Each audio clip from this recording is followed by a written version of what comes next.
तर विद्यार्थी मित्र आणि मैत्रिणींनो, नुकतंच 2025 चा अर्थशास्त्रातला नोबेल पुरस्कार जाहीर झालेला आहे आणि तो तिघांना देण्यात आलेला आहे. त्यातल्या एकाला अर्धा देण्यात आलेला आहे आणि दोघांना उरलेला अर्धा पुरस्कार देण्यात आलेला आहे. तर ते तिघ कोण आहेत? तर जोएल मोकियर अमेरिकन इस्रायली इकॉनॉमिक हिस्टॉरियन आहेत.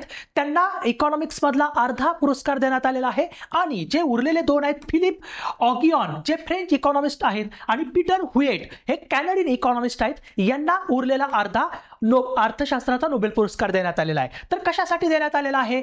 तर हा पुरस्कार नव उपक्रमावर आधारित आर्थिक वाढ स्पष्ट केल्याबद्दल ह्या तिघांनाही देण्यात आलेला आहे. त्यातील जे जोएल मोकियर जे आहेत, जोएल मोकियर यांना तांत्रिक प्रगतीद्वारे सातत्यपूर्ण वाढीसाठी आवश्यक अटी ओळखल्याबद्दल आणि जे उर्वरित अर्धा जो आहे तो फिलिप ऑगियॉन आणि पीटर हुईट यांना संयुक्तपणे सर्जनशील विनाशाद्वारे सातत्यपूर्ण वाढीच्या सिद्धांतासाठी अर्थशास्त्रातला नोबेल पुरस्कार देण्यात आलेला आहे. तर अर्थशास्त्रातला नोबेल पुरस्कार कोणती संस्था देते?